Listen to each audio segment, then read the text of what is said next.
Ja, jeg har så bevis 1, hvor det er, at vi har differentieret ligningen af det her over plus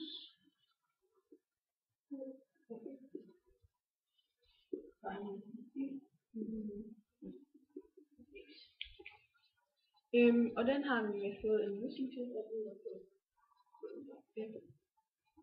x i lige med e minus x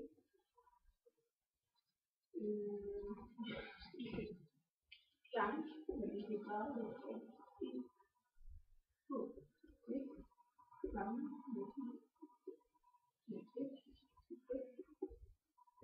plus c gange med e og med minus 2. Ja. Og vi ved, at samme funktion for x, det er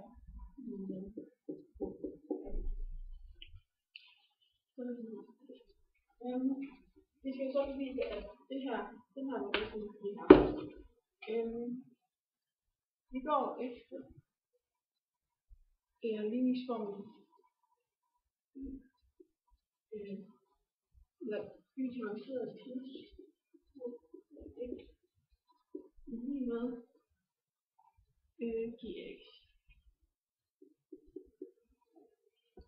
Det første vi gør, det er, at vi at vi ganger e, så det vil være på e, og vi skal på x på hvert led, vi har. Og vi har jo to led. Mange af de her og det led og det led. Det ganger vi det på, så vi har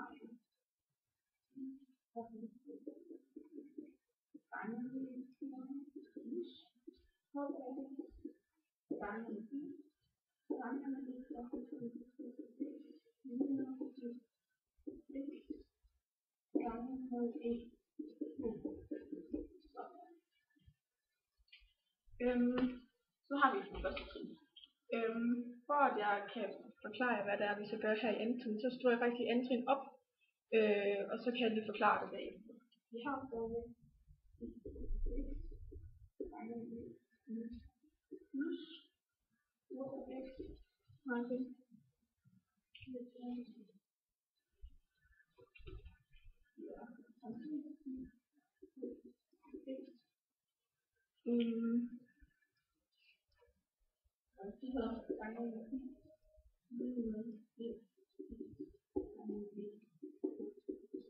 det her over det samme det kunne det her med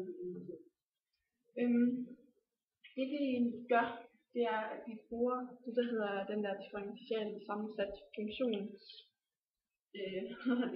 metode. Altså sammensat funktioner, det er, hvor der er man differentierer den indenfor, og så er den indenfor, den differentierer man ikke, gange med den indenfor differentieret, og så skal man differentiere en sammensat funktion. Og her har vi jo, det er jo de her to, der egentlig bliver lavet om. Så har vi jo, vi har her, hvis vi går baglæns, kan man sige, vi har her den her i, og hvis vi går x, hvis der er en samme funktion, der skal differentieres. Og det bliver jo gjort ved, at man har det indre differentieret, og e differentieret, det er bare e i x, og så skal man sætte den indre funktion på det her tast, det har vi gjort her, plus den indre differentieret, og så lige før vi går med, at hx og hx. Så det er så, det der står her, altså når den her skal differentiere, det der står her. Så man er egentlig gået baglæns, kan man sige. Så for at man skal komme fra her til her, så har man brugt den her form med sammensat funktion. Og næste trin jeg vil vise, det er lidt det samme, så derfor det vil jeg starte med at skrive det op igen, hvor vi har i x gange differentieret lige med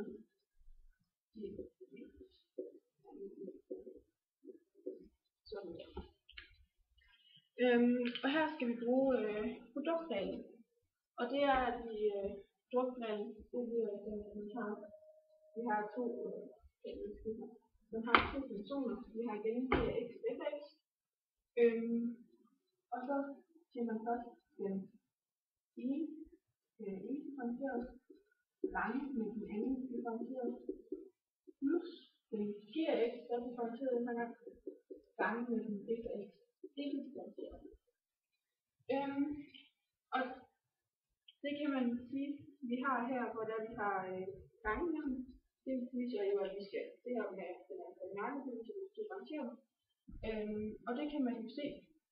Vi kan jo se heroppe, hvis vi siger, at dx, den er beholdt heroppe, den er ikke der, hvor sidder, mens den her, den er differentieret.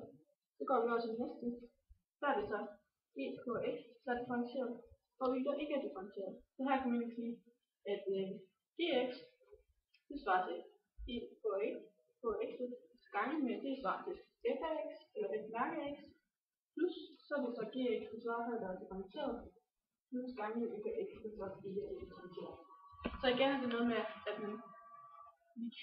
vi går baglæns, vi går den anden vej.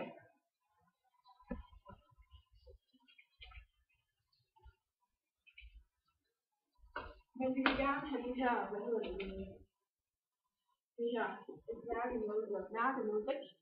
Og det gør vi ved at tage integralet af det her over. Så vi har i x gange med integralet med 10 af x gange med x. Og så sætter man jo altid den her konstant på, som så er c. Men vi vil gerne have y til at stå alene, så vi ganger, 1 over, skal vi sige, det var 1 over e. Det ganger vi 1 på alle, vi har. Så det kommer til at være sådan. Men det er fordi, når vi så de her to gange med hinanden,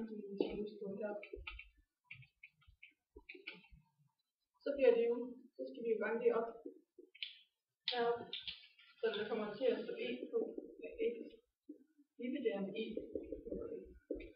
Og det er jo sådan det samme, så det går vi bare ud med hinanden.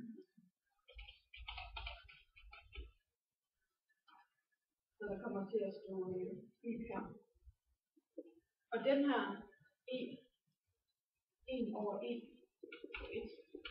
Nu kan jeg lige gøre det sådan, nej, vi skal lige først op her på.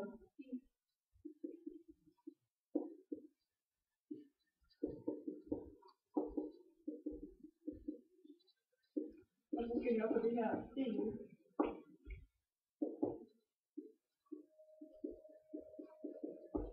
Men man må egentlig gerne skrive den her 1 over e over x.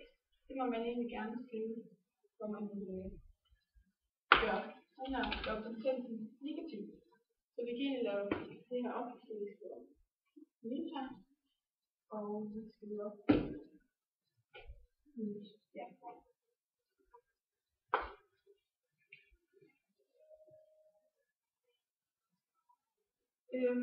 Og vi kan jo egentlig se, nu ligner vi faktisk den her. De er faktisk gået for de her billeder på den her, så er det 1. Så vi altså kommer fra, at det sådan, vi havde skal vi se, vi havde differentieret lige